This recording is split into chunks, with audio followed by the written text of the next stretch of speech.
Welcome into the channel, everyone. My name is Kyle Yates. Today I'm here with my power ranking the top 10 handcuff running backs to target here this year in fantasy football. Let's get to it. All right, before we get started talking about some of the handcuff running backs to target, I think it's important to define even what a handcuff is, or a high-level insurance running back, right? There's a couple names that you can go with here, but these are the players that we want to target that have massive upside as we head into this year. The ones that aren't going to necessarily be on your every week starter radar, but ones that could see their value increase exponentially if the starter above them on the depth chart goes down with an injury. So, for example, the parameters that I've set up for this exercise, wrote this article over on my website. You can find it at yatesfantasyfootball.com. The parameters that I set up here were players that are going outside of the top 30 in ADP consensus, but have a teammate above them at the same position going inside that top 30. So, for example, a backfield that wouldn't qualify would be Travion Henderson and Ramondre Stevenson in New England. Why? Travion Henderson is going above Ramondre Stevenson, but Stevenson is being drafted inside the top 30 running backs. So that's a backfield that doesn't qualify. Another one would be the Minnesota Vikings with Aaron Jones and Jordan Mason. Neither of them are going inside the top 30, and so they don't really fall into the parameters for this exercise. I'm going to walk through the list of running backs that I've identified here that are the best players to target as handcuff running backs, and we'll bounce all around ADP here. So take notes, jot these down. Looking forward to diving into this list. Before we get into it, like this video, subscribe to the channel, click that bell to get notified for when new content drops. Helps me out a ton. All right, here we go. We're going to start with Tyler Allgeier, running back for the Arizona Cardinals, here at number 10. Allgeier is a player that I would have loved to be able to see get a starting role somewhere else this year, right? Would have loved for him to be able to land in a different offense that didn't have a player like Jeremiah Love going above him on the depth chart. And it looked like we had that in free agency. It looked like he was going to be the main guy for this Arizona Cardinals offense after being stuck behind Bijan Robinson for how long.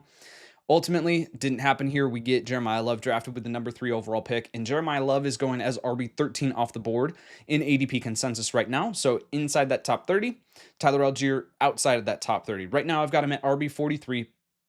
A player that I think I put down here at number 10 because the talent level is there. I think he's going to be an incredibly talented running back when he gets an opportunity to produce for fantasy football. We've seen it in the past with his rookie year going over 1,000 rushing yards. He has the ability to produce. Now, the question just is, in this offense, with the state of the offense, with Jacoby Brissett or Carson back at quarterback at some point this year, just what is the overall volume and opportunity, like particularly goal scoring opportunities? What does that look like? But then also James Conner as a presence in this backfield as well, that I think if Jeremiah Love does go down, then we'd see Allgeier step into the first and second down role for this offense, and then maybe James Conner into the third down pass protection, pass catching role. Keep his legs fresh, which he needs at this stage of his career. And then I think Trey Benson doesn't even make the 53-man roster. So Tyler Allgeier here as a player to target because he does have upside if Jeremiah Love does miss time this year, but he's not going to be a one-to-one replacement.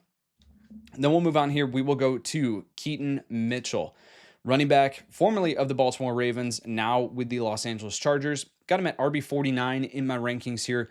And this is a player that I am kind of split on because I think that we need to recognize that there is a debate going on right now about, does he just completely take this backfield away from Amari and Hampton? That's a debate that people are having here. And I don't see that happening at all. I have Amari and Hampton as a league winner. I talked about that in a video here just recently on the channel. Have him as a potential league winner this year. Think he is going to absolutely thrive in this Mike McDaniel offense, but I see the correlation. I see why people are making this connection for Keaton Mitchell. It is Mike McDaniel that has thrived with players like Raheem Mostert in the past, Jeff Wilson, these speed guys, Devon Achane obviously to a greater extent, but these speed guys that have the ability to get onto the edge of the offensive line, plant their foot in the ground, cut up field, and just absolutely take off for an 80-yard touchdown run. Keaton Mitchell has that. Durability has been his Achilles heel, and we have never seen him carry the ball more than 59 times in a season. So I don't think that we can make that complete, clear correlation that, hey, if Amari and Hampton goes down, or especially to the greater extent that he's going to just outright take this backfield. I don't see that happening at all. But if Amari and Hampton goes down with injury, I don't think Keaton Mitchell just steps right into 15 plus carries a game. Like, I just don't see that happening. You do have Kamani Vidal also here on this depth chart.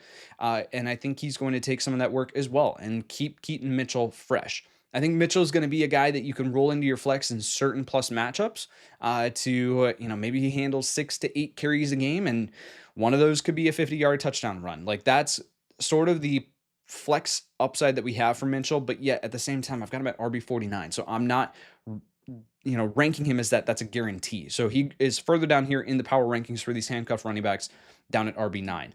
Then we go to Isiah Pacheco for the Detroit Lions, formerly of the Kansas City Chiefs.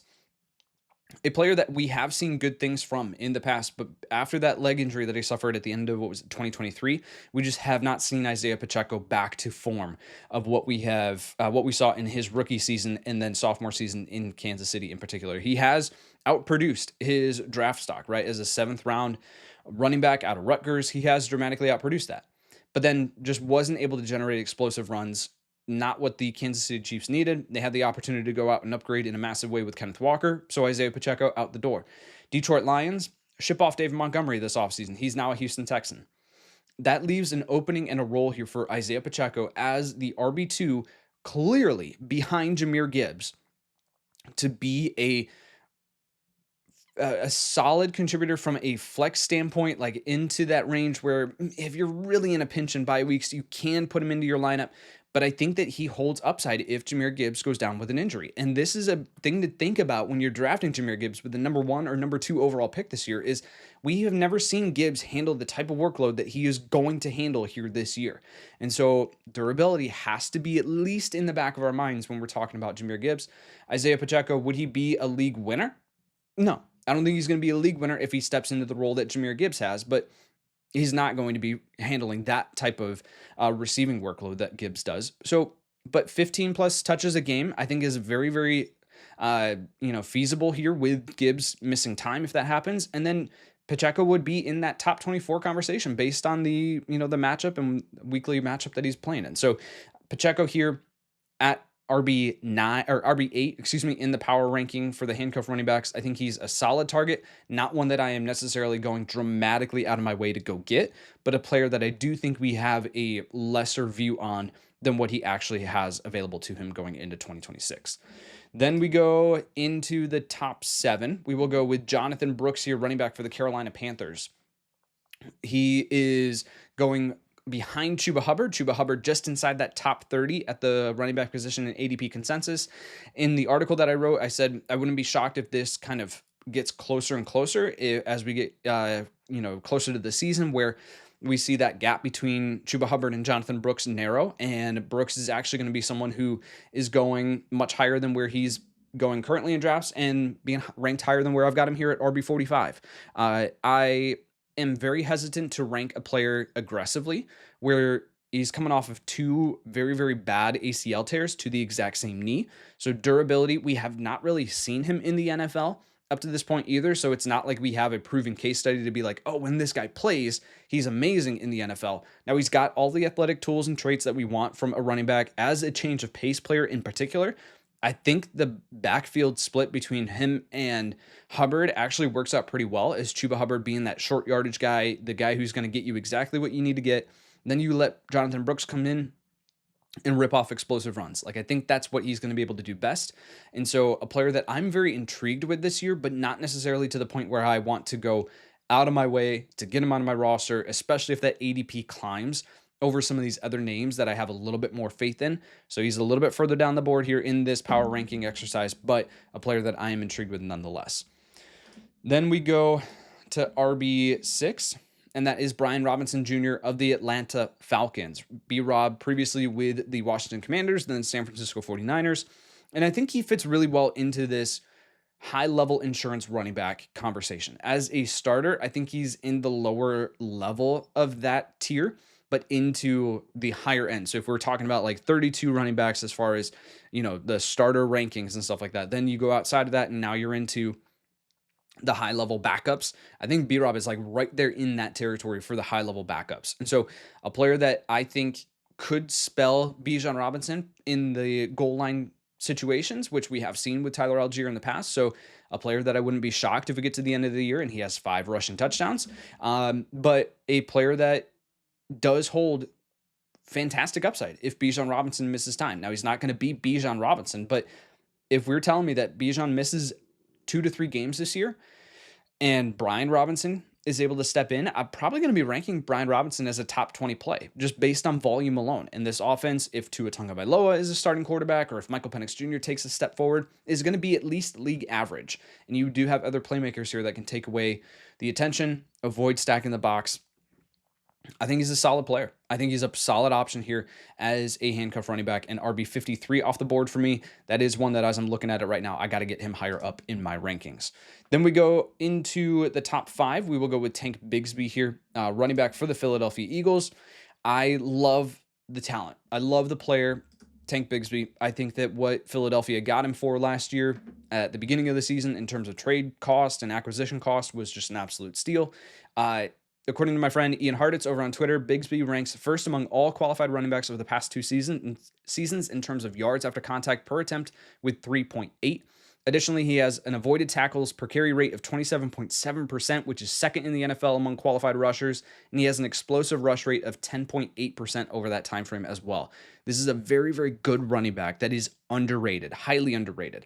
And so if Saquon Barkley, who is now getting into the later stages of his career, 29 years old, has nearly 2,200 career touches on his body in the NFL, that's not including what he did at Penn State, Tank Bigsby could see some time here this season, even just spelling Saquon Barkley. Like, you don't need to load up Saquon with 400 touches. Like, give Bigsby the ball in that 6 to 10 carries a game, and he's going to be able to generate some good explosive plays for you.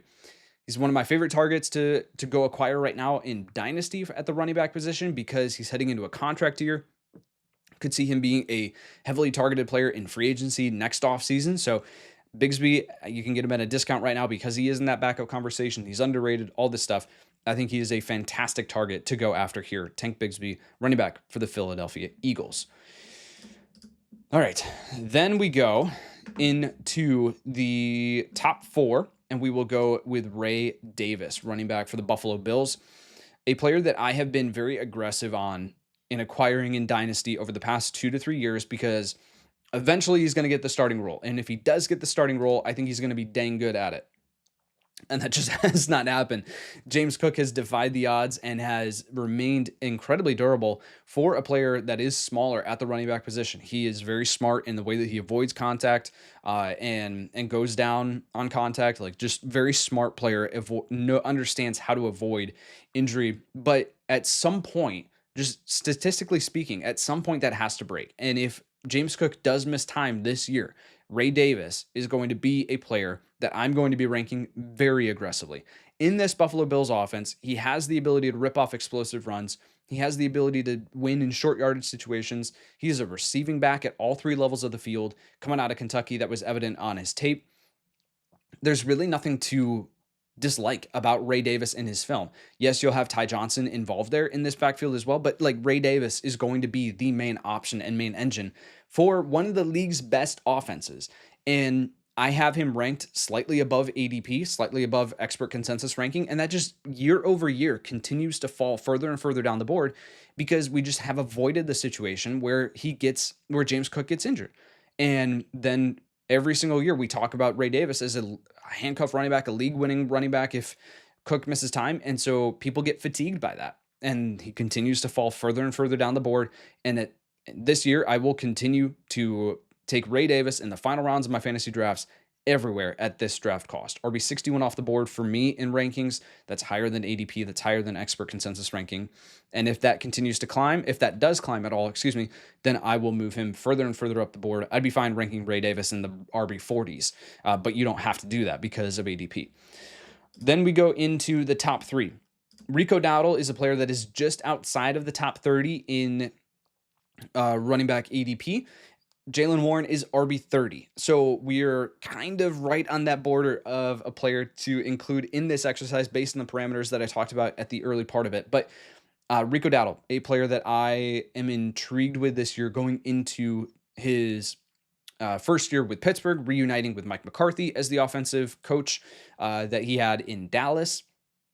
And Rico Dowdle, we saw what he did last year when he got the opportunity to be the lead option in the games that Chuba Hubbard missed. I mean, 200 plus rushing yards, 183 rushing yards, and I think had another game above 130. Like, was just absolutely dominant. But we saw last year, this coaching staff really did not want to move away from Chuba Hubbard as a leader of the offense, as a more proven, consistent, steady option. So this is, I think, one of the most even backfield competitions that I think we see in the NFL this year. And I legitimately, genuinely don't know which way it's going to go. So in the handcuff running back conversation, if we get word in training camp, and I do this exercise in a video later on in July or into August, like Dowdle might not show up because he might fall. He might have moved into that top 30. Jaylen Warren might be falling outside of it. So you might see Jaylen Warren in here, right? But if Warren misses time this year, Rico Dowdle as a top 15, top 12, depending on the matchups that he's going into, like I could see ranking him that aggressively if he has this backfield all to himself. A player that I am really intrigued with. I've got him higher than ADP at RB28. I think that it's going to be Rico Dowdle as the lead option for this backfield, but that's the way that we sit here in ADP right now. Then we go into the top two. We'll go Kyle Monangai here, running back for the Chicago Bears. DeAndre Swift at RB25 off the board in ADP consensus. Kyle Monangai a little bit just outside of that top 30 territory, so he is qualified for this exercise and power ranking him. Running back 33 off the board for me. I don't know if there's a ton of room for Monangai to grow in his role this year from what we saw last year. Now, what we saw last year was fantastic in a 7th round NFL draft pick coming in and legitimately taking genuine touches away from DeAndre Swift and pushing DeAndre Swift into what I think is his best role, which is not a true workhorse back, but a player that you want to be in that 12 to 15 touches per game. And that's where we see DeAndre Swift really thrive, with being able to get out in space, and Monangai as the guy in between the tackles, the short yardage guy, being able to punch the ball in at the goal line, those types of things. So I think there's room for Monangai to grow as if he gets the true red zone role. DeAndre Swift was great in that last year, so I don't necessarily see that happening. But there is slight room for Monangai to grow from his role last year, but not a dramatic leap where I think that Monangai is going to take over the backfield. But if DeAndre Swift misses time, now suddenly we have the lead running back. It's Roschon Johnson as the other running back on this roster. So it's Monangai as the main option in this backfield for an offense that's going to be top 5, top 8 at worst. Like, that is a player that you will rank very, very aggressively into that top 12 territory. So Monangai here as one of the best running back handcuffs to target in 2026. Then finally, I think the player that is no shock that he's going to come in here at number 1, a player that has consistently worked his way into more and more volume in this offense in Los Angeles. That is Blake Corum, running back for the Los Angeles Rams, a player that when he gets the opportunity, he's producing, and he's taking away work from a legitimately very, very talented running back in Kyren Williams. But you have to rank him here as the number 1 running back to target in fantasy football drafts this year from a handcuff running back standpoint, because if Kyren Williams misses time, you have the lead running back for the league's best offense, statistically speaking, like the best offense that is going to be in the red zone routinely every single game, and that is going to lead to touchdown opportunities. He has the 3-down workhorse skill set. He can be a player in between the tackles. He can also catch the ball out of the backfield well. So there's legitimately no downside here to Blake Corum. I don't think that he's going to be someone that you truly can rely on as a flex option week in and week out. Like you're going to have to be in a pinch from a bye week standpoint to really, really rely on him. But league winning upside if Kyren Williams misses time, which I don't want to see, right? We don't want to see injury with any of these guys, right? We want them all to be out there healthy, but we just have to take a real look at the situation and say that's just not going to happen. Statistically speaking, we are going to have running backs that are going to miss time this year. So from a fantasy standpoint, it's looking aggressively at who are the players that I can get that advantage on, that if, let's say, they were on the waiver wire, how much fab would I be willing to spend on them? And that's another way to look at this exercise is like, okay, Tyler Allgeier, if he was on the waiver wire, how much fab would I be willing to spend on him as the number 10 running back in this exercise? Maybe 25%. Like, it's a decent option, a decent fab bid, right? But like 25% of your fab, 20%. Blake Corum, that's a empty out your entire fab, whatever you've got. Go get him because he's going to be a league winner. So that's the way to look at this. That's the way that I came up with this top 10 list.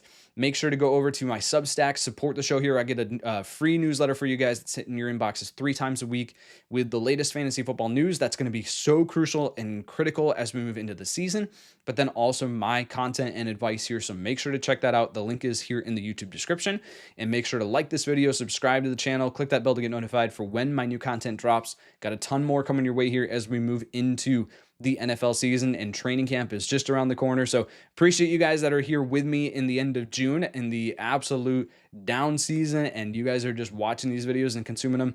Help me grow the channel. Still aiming for 1,000 subscribers. July 1st may have been a little bit of aggressive target here, but I think that we can get here very, very soon. So appreciate you all. I will be back soon with another video. Until next time, take care.